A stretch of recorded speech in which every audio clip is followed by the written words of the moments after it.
Donc, comme je le disais, nous sommes en train d'étudier la relation des musulmans avec les chrétiens depuis l'avènement de l'islam jusqu'à après la mort du prophète. Et on a vu la semaine dernière avec la relation des chrétiens avec l'imam Ali. Et aujourd'hui, on verra la relation des chrétiens avec l'imam al-Hussein. Donc, est-ce que tu peux nous rappeler rapidement, bien sûr, hein, ce qu'est la tragédie de Kerbala? Tout d'abord, assalamu alaikum, bonjour à toutes et à tous. Donc effectivement, cette tragédie de Karbala, c'est la tragédie la plus triste en ce qui concerne l'islam. Il s'agit du martyr de l'imam al-Hussein, sur la paix, qui est ni plus ni moins que le fils de l'imam Ali et de Fatima Zahra, qui elle-même est la fille unique du prophète Mohammed sur le grâce et la paix. Donc l'imam Hussein, à son époque, s'est soulevé contre Yazid, qui a été mis par son père à la tête de la nation musulmane. Et l'islam, effectivement, à ce moment-là, risquait de disparaître, étant donné que ce calife, Yazid, ne cachait pas sa débauche, c'était un ivrogne, etc. Donc il y avait vraiment un risque de disparition de la religion musulmane qui a poussé l'imam Hussein, sur la paix, à se soulever. Et ça s'est conclu au final par un affrontement où l'imam Hussein, sur la paix, avec ses 72 valeureux compagnons, donc il était avec ses compagnons et sa famille, ont subi donc l'assaut d'une armée de plus de 5000 hommes.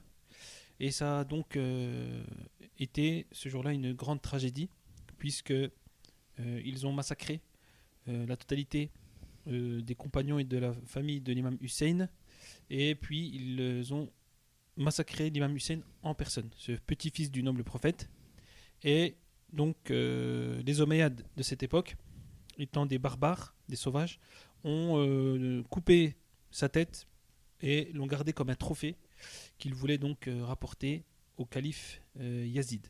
Donc autour de cette tragédie de Karbala, on peut dire énormément de choses, mais voilà, j'ai essayé de résumer au mieux possible cette tragédie. Oui, c'était pour. Je t'avais posé cette question-là parce que c'était pour introduire par rapport à l'imam al-Hussein qu'il était son mouvement révolutionnaire, hein.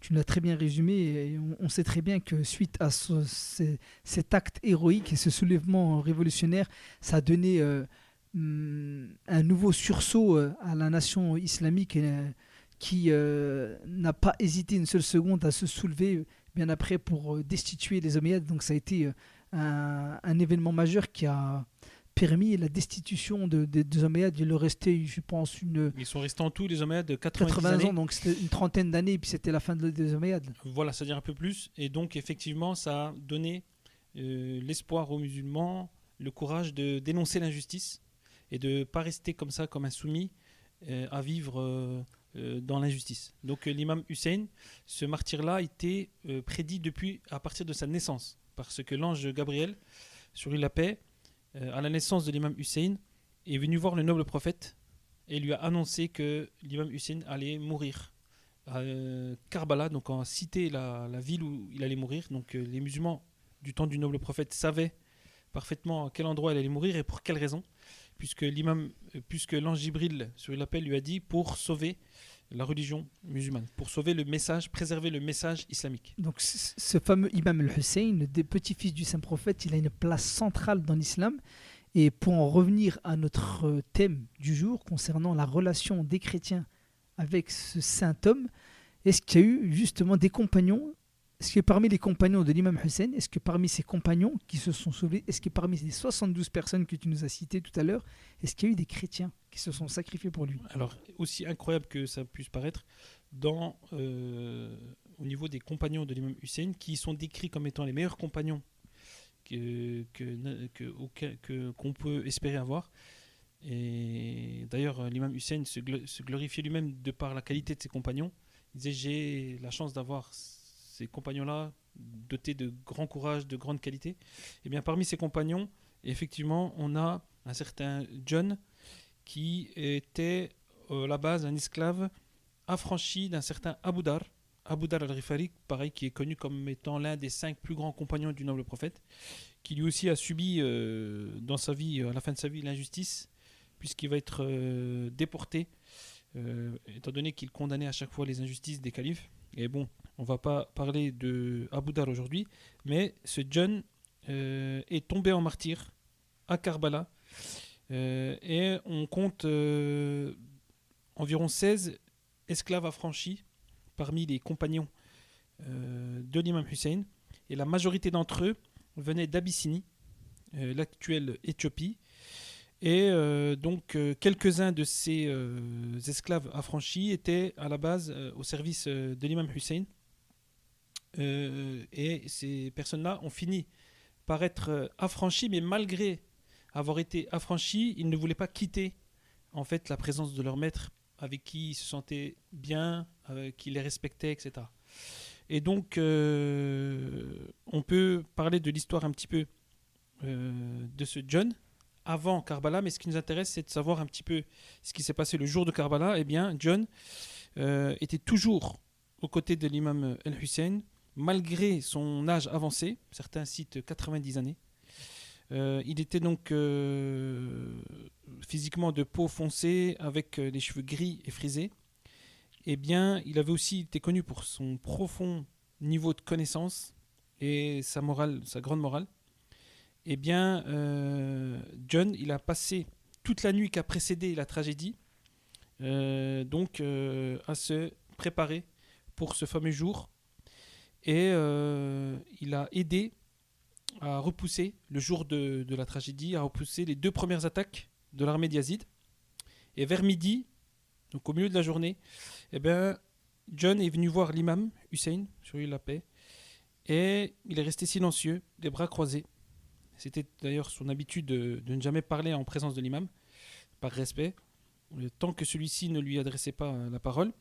Eh bien, l'imam Hussein, sur la paix, regarde John et lui dit: John, je sais que tu viens pour me demander la permission d'aller sur le champ de bataille. Tu as toujours été un bon et un loyal ami. Je ne nierai pas ton martyre pour la cause de l'islam. Va et que Dieu soit avec toi. Et donc, John était content, il a souri. Et il a fait face à l'ennemi en récitant un poème qui est le suivant: Je suis une âme souhaitant mourir pour Dieu, et j'ai une épée qui a soif des ennemis de Dieu. Avant de mourir, je combattrai les ennemis de Dieu avec mon épée et ma langue, et ainsi je servirai le petit-fils du prophète de Dieu. Et il se battit courageusement. Il a continué à réciter ce poème pour se motiver, et il a reçu donc plusieurs coups mortels, mais il a continué toujours la récitation de son poème. Et il vient le moment où il va tomber de son cheval.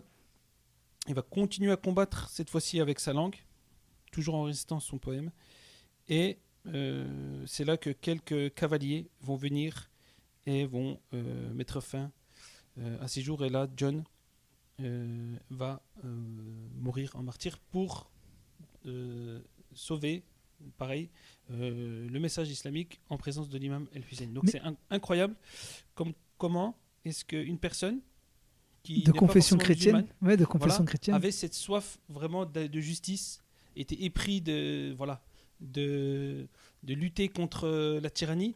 Mais on voit dans son poème qu'il disait qu'il combattait pour Dieu, pour la justice. Combattait pour Dieu, et que son seul souhait était de retourner à Dieu en ayant combattu l'injustice. Magnifique histoire. Donc, dans cette même logique, est-ce que tu peux nous citer d'autres compagnons, à l'instar de John, qui ont été amenés à défendre la cause de l'islam ? Oui, on peut citer un autre compagnon extrêmement connu, lui aussi, dans l'histoire. C'est un certain Wahab. Alors, ce Wahab, c'était à la base donc un jeune marié qui venait juste de se marier avec son épouse. Ça faisait 2 mois à peine qu'ils étaient mariés. Et ce Wahab habitait à Karbala, et il était l'unique enfant de sa mère. Donc c'était un enfant unique.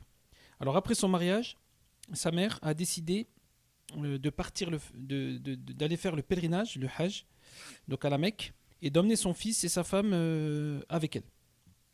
Donc il quitte Koufa pour aller à la Mecque durant le mois de Shawwal, bref. Et sur le chemin du retour, ils trouvèrent Koufa interdite d'accès. Bon, et à la frontière, la mère demanda pourquoi est-ce que Koufa a été strictement isolée et interdite d'accès. Et c'est là qu'on lui dit qu'un groupe de rebelles avait établi leur campement à Karbala. Donc on faisait référence à l'imam Hussein et ses compagnons, en les qualifiant de rebelles. Et donc Koufa a été barricadée pour la protéger ainsi que ses habitants d'une possible attaque des rebelles, bref. Donc elle demanda qui étaient les rebelles et on lui répondit qu'il s'agissait de Al-Hussein, fils de Ali, fils d'Abu Talib. Et lorsque la maman a écouté ce nom, elle est presque, si on peut dire, tombée dans les pommes. C'est-à-dire que cette femme-là, il faut savoir qu'elle était veuve. Et donc, ce qui va se passer, c'est que, pourquoi est-ce qu'elle a été vraiment touchée? C'est parce que son mari était un compagnon, ni plus ni moins, que de l'imam Ali, sur la paix. Et donc, elle était amoureuse de la famille du noble prophète. Et ce qu'elle va faire, elle va donc demander à son fils de combattre les ennemis de l'imam Hussein et de se sacrifier pour lui. Et donc, à la base, on a affaire donc Wahhab qui était chrétien. Et on peut expliquer son histoire jusqu'à la fin, mais je pense que voilà. Un autre exemple, c'est ce fameux Wahhab qui n'a pas hésité lui aussi, au final, à rejoindre l'armée de l'imam Hussein pour combattre aussi pour la justice et pour préserver la religion musulmane. Donc ce sont des exemples très très marquants, hein. Donc, d'ailleurs, je ne les connaissais pas, hein. Donc c'est vraiment très intéressant ce que tu nous cites, hein, ce fameux John et Wahhab. Est-ce qu'il y en a d'autres? Non, pas nécessairement. Alors on peut en citer d'autres, mais là j'avais simplement des informations sur ces deux personnes-là. Et en faisant des recherches, on va pouvoir trouver qu'effectivement, à toutes les époques, lorsqu'il fallait se lever pour combattre l'injustice, eh bien, musulmans et chrétiens étaient toujours unis.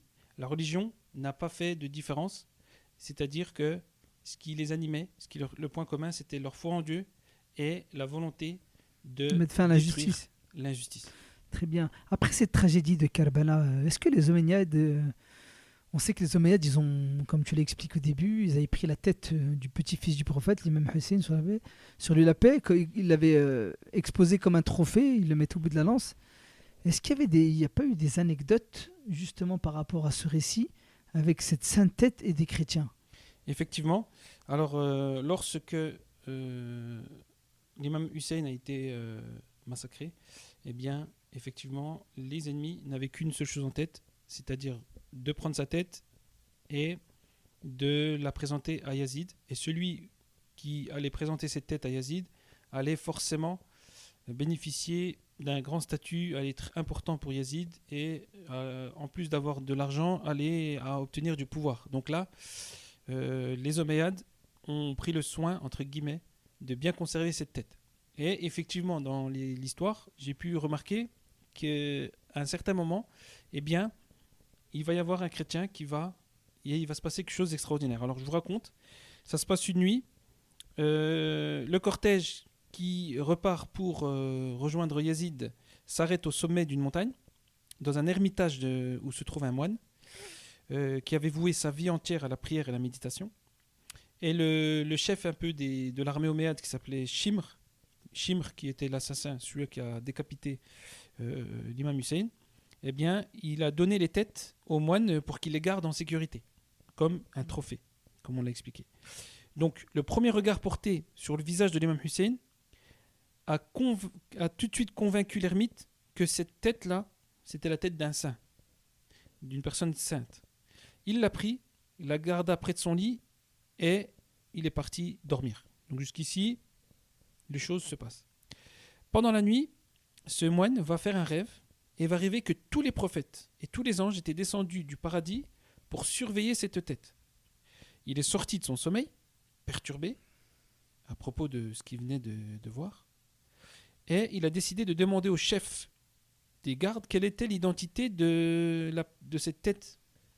Eh bien, ils sont partis réveiller, donc il est parti réveiller le commandant de l'armée, et on lui explique qu'il s'agit du petit-fils du prophète. Donc bizarrement, vous voyez que les Omeyyades savaient qu'ils étaient en train de tuer le petit-fils du prophète, mais pour des raisons qu'on aurait pu expliquer, pour eux ça leur faisait rien, parce que ils disaient qu'on obéit aux ordres, et puis que c'est quelqu'un qui n'a pas voulu obéir, et tant pis pour lui, etc. Donc ils étaient vraiment dans un égarement total. Et là, par contre, pour le chrétien, le fait de dire que cette tête était celle du petit-fils du prophète, eh bien, ça l'a tout de suite touché. Donc, le moine chrétien va s'exclamer à cette personne-là: ô toi, homme maudit, ne réalises-tu pas que tu as commis le plus atroce des crimes en décapitant le petit-fils de ton propre prophète, qui était indubitablement un grand saint? Honte sur toi, lâche, tu n'es pas assez satisfait de ce que tu as fait, pour en plus devoir traiter d'une manière si brutale ces innocentes femmes et enfants en leur faisant vivre de telles atrocités. Parce que ils ont pris, effectivement, ils ont tué les hommes, et ils ont emmené avec eux les femmes et les enfants à qui ils faisaient subir toutes sortes de tortures. C'est-à-dire ils les maltraitaient, etc. Donc le saint homme n'a pas hésité, ce moine-là n'a pas hésité à condamner les agissements de ce commandant en le blâmant. Donc vraiment, il fallait faire à ce moment-là preuve d'un certain courage. Et on a vu qu'il a fait ce rêve qui montre que c'était quelqu'un de pur. Mmh. Et donc il a demandé à embrasser la tête. Ils ont refusé, jusqu'à ce que le moine a été obligé de leur donner de l'argent. Donc il a été obligé de payer les ennemis des Omeyyades pour pouvoir embrasser cette tête. Et il a déclaré la profession de foi à ce moment-là, il a embrassé l'islam à travers la bénédiction de celui qui venait de se faire couper la tête pour avoir, si on peut dire, répondu à l'appel de Dieu. Donc, en fait, ce qui est incroyable, c'est que même après la mort de l'imam Hussein, eh bien, il va y avoir une conversion qui va se passer juste parce que la personne a fait le rêve, a vu dans cette tête quelque chose d'incroyable. Et donc, le fameux commandant de l'armée, bon, lui, il est enragé de son côté. Il est enragé, il était déjà très énervé à la base pour avoir été réveillé en pleine nuit. Et malheureusement, comme à leur habitude, ces barbares, eh bien, il va sortir son sabre et il va couper la tête de ce noble chrétien qui s'est très récemment converti à l'islam.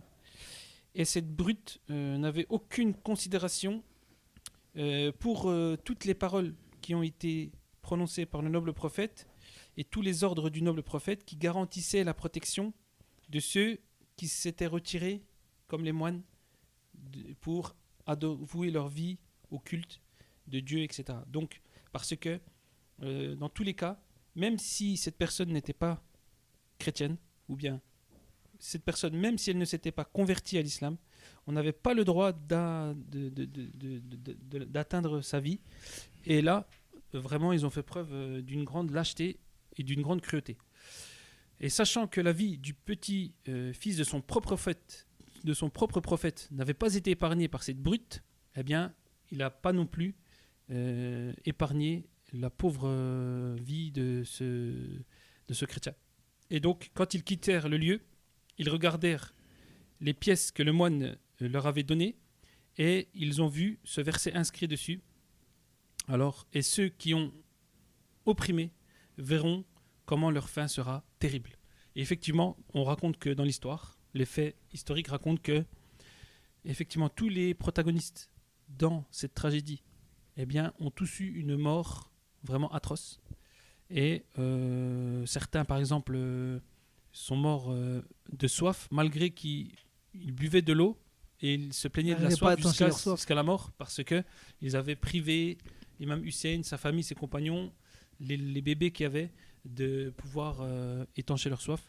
Donc ils ont tous eu une mort, j'ai envie de dire, à la hauteur de leurs actes commis en l'occurrence en massacrant le petit-fils du noble prophète. Donc voilà un petit peu ce qu'on pouvait dire vis-à-vis des chrétiens qui ont à ce moment-là montré leur rapprochement avec les musulmans opprimés.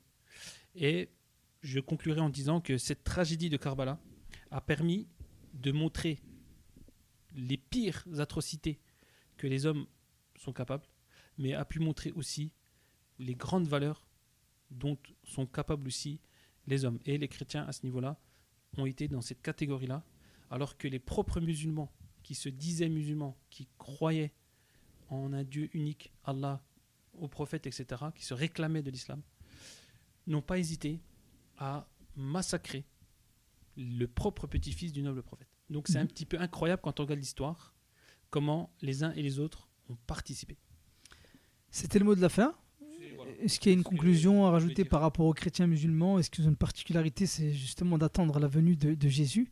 Et est-ce que tu peux nous conclure par rapport à ça ou... Oui, c'est-à-dire qu'effectivement, musulmans et chrétiens ont cette particularité incroyable, c'est qu'ils attendent, on attend la venue du Christ pour rétablir la justice sur terre. Alors nous, on rajoute aussi, en plus de cela, que le Christ sera accompagné du descendant du noble prophète, qui est l'imam Al-Mahdi, le 12e imam des musulmans. Alors l'imam qu'on avait cité tout à l'heure, l'imam Hussein, n'est ni plus ni moins que le 3e imam, puisque le premier imam c'est l'imam Ali, sur la paix, le deuxième son fils l'imam Hassan, c'est le fils aîné, et puis l'imam Hussein. Et donc les deux, le Mahdi et Jésus, vont, tout comme leurs prédécesseurs, lutter contre l'injustice et vont unir les religions dans donc la foi, parce qu'on sait que les religions ça divise, mais que la foi ça unit. Donc voilà. C'est ce qui s'est passé à travers les anecdotes que tu nous as citées et toutes les différentes émissions qu'on a vues récemment sur le rapprochement et la relation entre chrétiens et musulmans. Donc voilà, donc j'espère que elles ont été très enrichissantes, le thème était très enrichissant et voilà, donc le mot de la fin est très clair, hein. Chrétiens et musulmans sont unis pour la justice et la paix à travers la personne de Jésus qui va revenir à la fin des temps. Donc je te remercie pour cette émission